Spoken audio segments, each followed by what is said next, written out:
Olá, boa tarde. Este é mais um programa Poesia ao Meio Dia, promovido pela Cátedra William Butler Yeats, da Faculdade de Filosofia, Letras e Ciências Humanas da Universidade de São Paulo, e contamos com a presença da nossa querida Susan Roy, que hoje selecionou poemas de Seamus Heaney, por ocasião da data.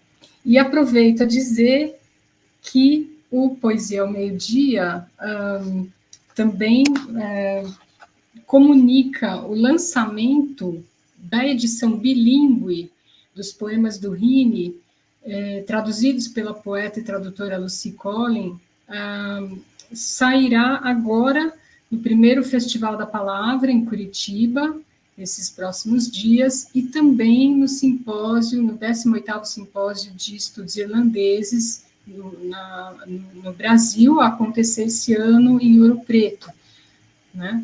Então, depois teremos aqui o link para quem quiser, para quem tiver curiosidade, dessa edição bilíngue publicada pela Isto Edições. Então, sem mais delongas, já muito agradecendo a Susan Roy. Thank you very much for joining us, for being with us from so far, but still always connected with us. Susan, the word is yours. Thank you. Thank you, Gisele, and it's lovely to be coming to you from Ireland. I hear it's very hot over there in Brazil. It's very cold here and windy and coming into winter. But at the same time, it's lovely to be able to join you and think of your lovely sunny climate over there, and hope that you're not all too hot.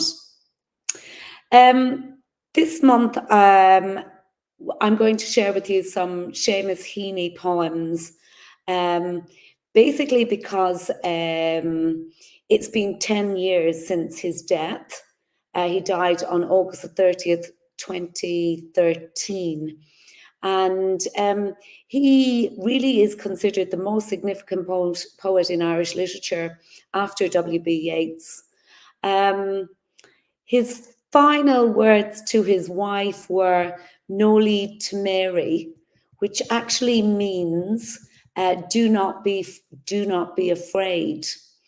And I think that's a very important message for us today in this world when so many awful things are happening.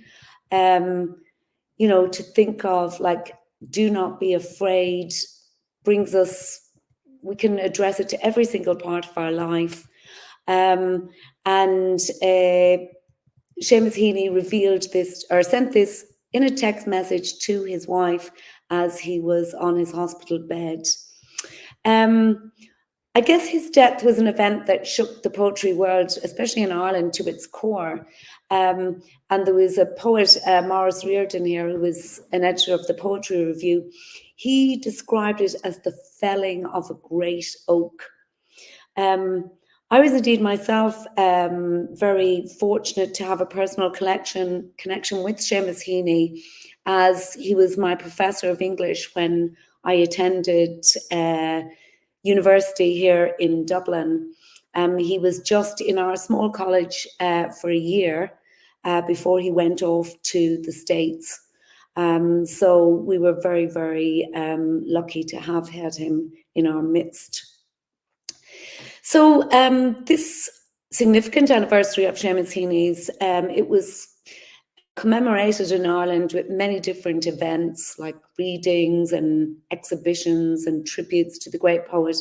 So I thought I would take this opportunity in our small half an hour to dedicate this time with you in Brazil to the memory of the great man. So I'm going to start off with one of my favorite poems, which is called Blackberry Picking. I don't think you've got blackberries in Brazil, but they're a delicious soft fruit which they grow wild actually on the thorny bushes in the hedges and ditches of Ireland. And it's around this time in September that you begin to pick them. And as a kid growing up, we always went out with our buckets or basins or whatever other bowls we had to gather up the blackberries, and Mum would make blackberry tarts and jam, and sometimes just mash them up in sugar and put them on bread. So for many people, blackberries are of great significance. I guess it was about like this beautiful memory of youth, picking blackberries in late August, September. But it's also in his poem, I think he's beginning to talk about the loss of that kind of innocence of that time, that we kind of get a growing awareness of disappointment as we grow up, that, you know, so many things are so joyous, or especially in those days, you know, when you look back, we always think our youth was a lot more, we were a lot more carefree than we are today. So I think Heaney is touching on that in this poem. Anyway, to go ahead and read the poem for you, Blackberry Picking by Seamus Heaney. Late August, given heavy rain and sun for a full week, the blackberries would ripen. At first, just one, a glossy purple clot among others, red, green, hard as a knot. You ate that first one, and its flesh was sweet like thickened wine. Summer's blood was in it, leaving stains upon the tongue and lust for picking. Then red ones inked up, and that hunger sent us out with milk cans, pea tins, jam pots, where briars scratched and wet grass bleached our boots. Round hay fields, cornfields, and potato drills, we trekked and picked until the cans were full, until the tinkling bottom had been covered with green ones, and on the top, big dark blobs burned like a plate of eyes. Our hands were peppered with thorn pricks, our palms sticky as bluebeards. We hoarded the fresh berries in the byre. But when the bath was filled, we found a fur, a rat-grey fungus, gluting on our catch.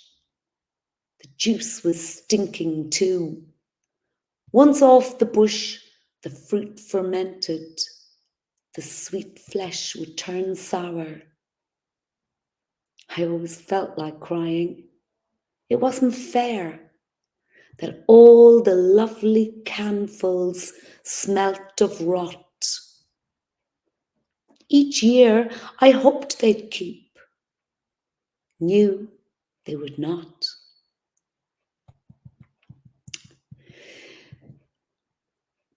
The next poem is called Death of a Naturalist, and it's the title poem from Seamus Heaney's very first collection of poems. And this poem is again about a rite of passage, and I guess like Heaney is showing us in this poem that we realize at many points during our lives, I guess, that the reality of the world does not match our expectations of it. Here in this poem, Death of a Naturalist, he's specifically talking about the sexuality. The speaker in the poem is like, first of all excited about the frogs and the frog spawn, but then he's appalled and repulsed by the reproductive cycle of frogs. He describes how something he had been really interested in when he was becoming a keen scientific observer of nature, it was destroyed by his experiences of seeing the frogs in the local flax dam. And I guess, again, that concurs with many of our experiences of finding out things later on in life that disgusted us, I guess. Anyway, Death of a Naturalist by Seamus Heaney. All year, the flax dam festered in the heart of the townland. Green and heavy-headed flax had rotted there, weighted down by huge sods. Daily it sweltered in the punishing sun. Bubbles gargled delicately. Blue bottles wove a strong gauze of sound around the smell. There were dragonflies, spotted butterflies, but best of all was the warm, thick slobber of frog spawn that grew like clotted water in the shade of the banks. Here, every spring, I would fill jam potfuls of the jellied specks to range on windowsills at home, on shelves at school, and wait and watch until the fattening dots burst into nimble swimming tadpoles. Miss Walls would tell us how the daddy frog was called a bullfrog, and how he croaked, and how the mammy frog laid hundreds of little eggs, and this was frog spawn. You could tell the weather by frogs too, for they were yellow in the sun and brown in the rain. Then, one hot day, when fields were rank, with cow dung in the grass, the angry frogs invaded the flax dam. I ducked through the hedges to a coarse croaking that I had not heard before. The air was thick with a bass chorus. Right down the dam, gross belly frogs were cocked on sods.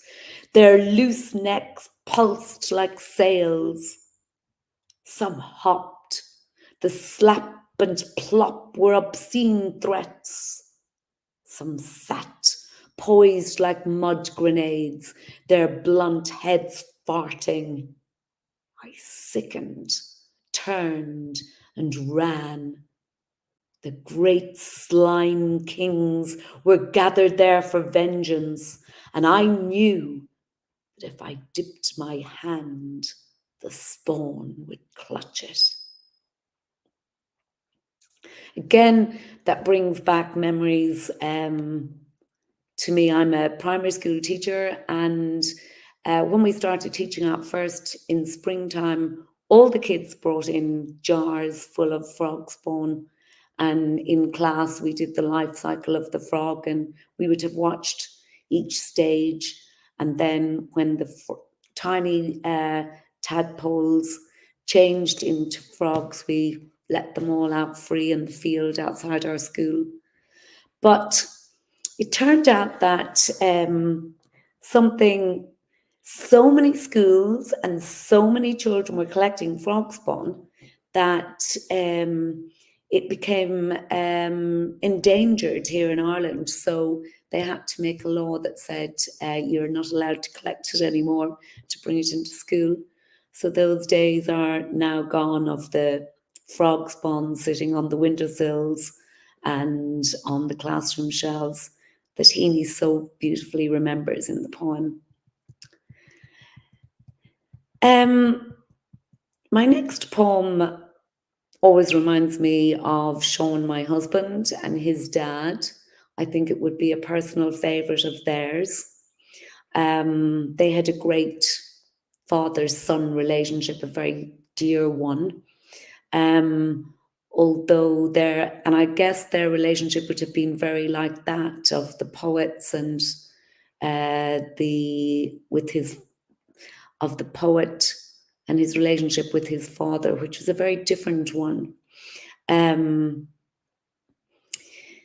in the poem Digging, it's about the poet's son's relationship with his father, and the sense that the working class son, by choosing the vocation of a poet, is choosing a very different path from his father's. And this was the experience of so many Irish people once education became available to people.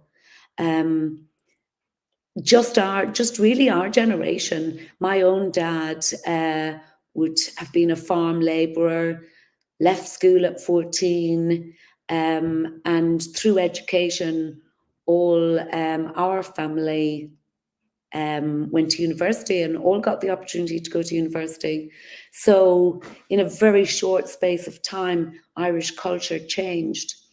So I guess we were among the first generation, and Seamus Heaney would be thereabouts as well, who could look at their fathers as the labourers of the land and then see that they were educated and they would not be following in their footsteps as labourers, but rather as educated poets, academics, all that was possible for us to do. I just like the whole picture and the beautiful relationship that's drawn between father and son in this poem. And at the end, of course, Heaney resolves to use his pen as a digging implement to perform a different kind of excavation than that practiced by his forefathers. Digging by Seamus Heaney. Between my finger and my thumb, the squat pen rests, snug as a gun. Under my window, a clean rasping sound when the spade sinks into gravelly ground. My father digging. I look down till his straining rump among the flower beds bends low, comes up 20 years away, stooping in rhythm through potato drills where he was digging. The coarse boot nestled on the log, the shaft against the inside knee was levered firmly. He rooted out tall tops, buried the bright edge deep to scatter new potatoes that we had picked, loving their cool hardness in our hands. By God, the old man could handle a spade, just like his old man. My grandfather cut more turf in a day than any other man on Toner's bog. Once I carried him milk in a bottle, corked sloppily with paper. He straightened up to drink it, then fell to right away nicking and slicing neatly, heaving sods over his shoulder, going down and down for the good turf, digging. The cold smell of potato mulch, the squelch and slap of soggy peat, the curt edges of an edge through living roots awaken in my head. But I've no spade to follow men like them. Between my finger and my thumb, the squat pen rests. I'll dig with it.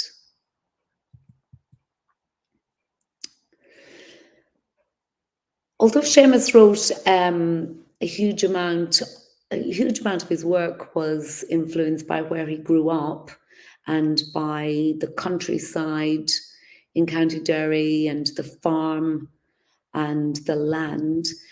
He also wrote some very tender poems, and one of my favourites is called Scaffolding. And it was written to his wife, Mary Devlin. They got married in 1965. And various sources have said that The context of the poem Scaffolding was a fight between himself and Mary, who went on and became a great source of comfort and joy to him. They had a long, wonderful marriage by all accounts, and she still participates in many programs and tributes about her husband. But in the poem Scaffolding, the goal of it was to kind of highlight the importance of communication and connection in relationships, and that this doesn't magically appear. It's like really hard work and care that makes this possible, and you have to build up this these relationships like a scaffolding on a building. And Heaney wrote the poem hoping to rectify things after their lovers spat, I guess that's what you call it, looking ahead to their marriage and imagining the strong relationship that they would build with one another. Sean's, again, my husband's aunt and uncle, recently celebrated their 60th anniversary, married 60 years in August, and we were very privileged to be at the celebrations, and Sean read this poem, which was also very dear to them. And I guess if you manage to make 60 years, you have a very sound relationship indeed. Scaffolding by Seamus Heaney. Masons, when they start upon a building, are careful to test out the scaffolding. Make sure that planks won't slip at busy points. Secure all ladders. Tighten bolted joints. And yet, all this comes down when the job's done, showing off walls of sure and solid stone. So, if, my dear, there sometimes seems to be old bridges breaking down between you and me, never fear. We may let the scaffolds fall, confident that we have built our wall. Very beautiful poem. It also reminds me that when Seamus Heaney refers to the masons or stonemasons, builders, my brother-in-law, Sean's brother, is a mason and a very talented artist.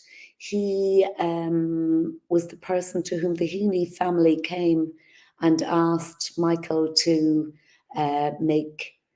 carve Seamus Heaney's headstone, and it has now been erected over his burial place for the whole world to see, and is a beautiful monument to Seamus Heaney and indeed to Michael.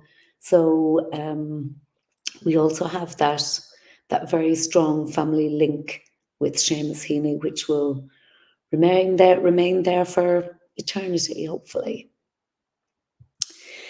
My next poem is about Seamus Heaney wrote it to remember the 1798 rebellion, and that was a rebellion in Ireland, which was launched by the United Irishmen.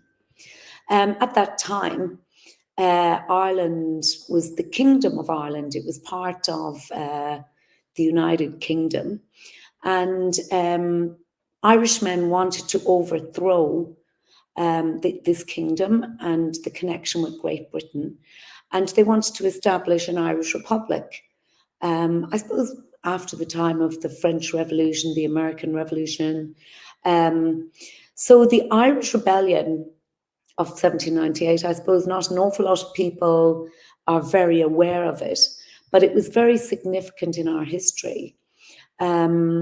And its most defining moment, Vinegar Hill, was fought on the 21st of June. It was, it involved over 10,000 Crown forces launching an attack on Vinegar Hill, overlooking Enniscorthy, which is in County Wexford. And at that time, there was 20,000 Irish rebels and camp followers there. And it was a big rebel camp, but of course, the British regiments completely devastated the rebels, and it was there was a terrible loss, a great loss of life, a terrible loss for the Irish and for the cause. And I guess the Battle of Vinegar Hill is one which goes down as a very bad occasion for the Irish in their struggle for freedom. And Heaney remembers all of this in his wonderful poem Requiem for the Croppies, and just the terrible sense of loss and I suppose just loss that goes with the killing of so many people, and the fact that they're not even remembered today by so many people. Requiem for the Croppies by Seamus Heaney. The pockets of our greatcoats full of barley, no kitchens on the rung, no striking camp. We move quick and sudden in our own country. The priest lay behind ditches with the tramp. A people hardly marching on the hike.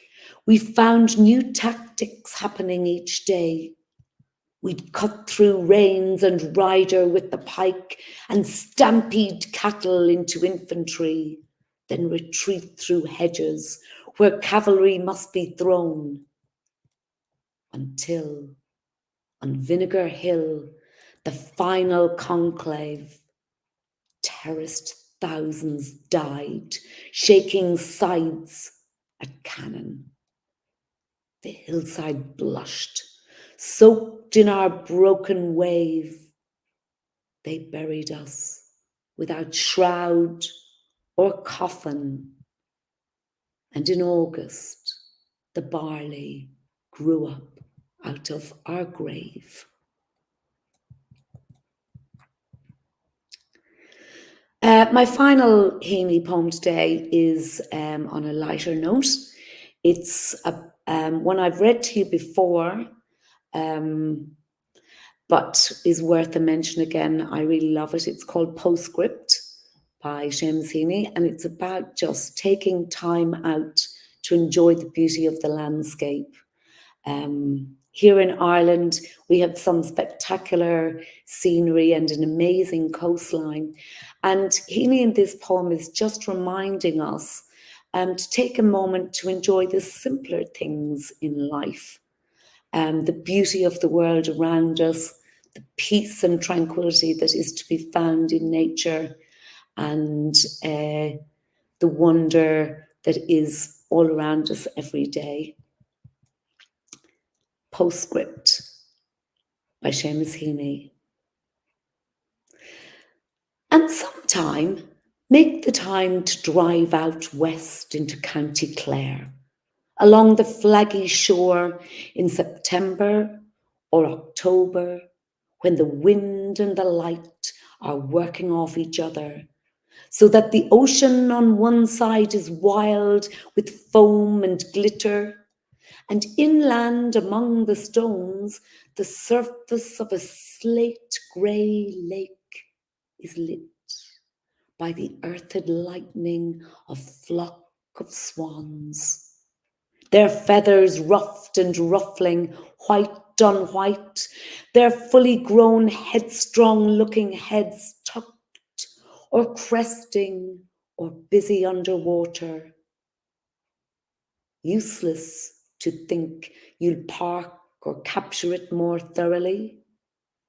You are neither here nor there, a hurry through which known and strange things pass as big soft buffetings come at the car sideways and catch the heart off guard and blow it open.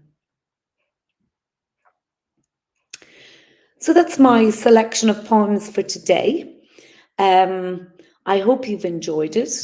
I especially enjoyed going back over some of the older ones and remembering different times and memories that they evoked.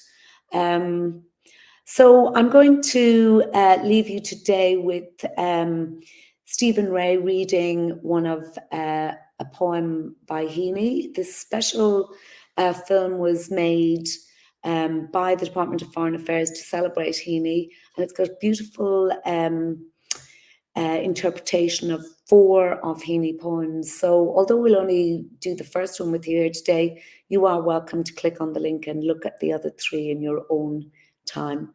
So thank you for being with me today, and I'll turn it over now to Rio so that they can play the video for you.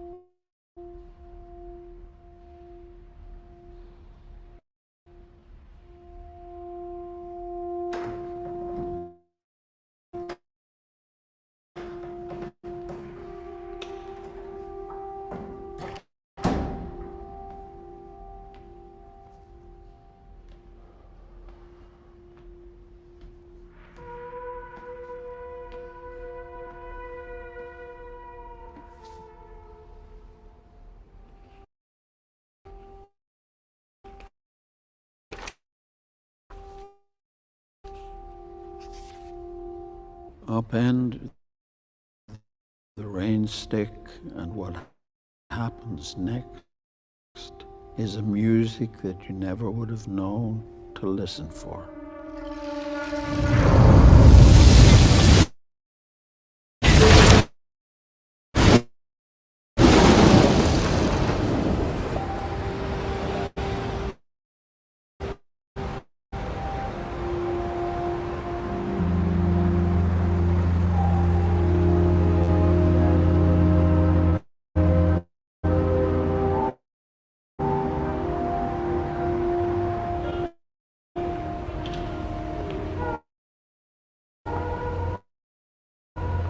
In a cactus stalk, downpour, sluice rush, spillage and backwash come flowing through.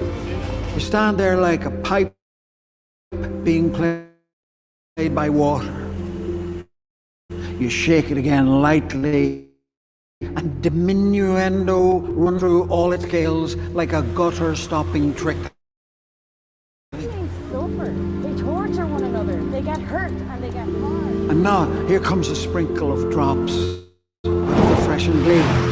And then subtle little wets off grass and daisies, then glitter, drizzle. Almost breaths of air. Upend the stick again. What happens next is undiminished for having happened once, twice, 10,000 times before. Who cares if all the music that transpires is the fall of grit or dry seeds through a cactus? You're like a rich man entering heaven through the ear of a raindrop. Listen now again.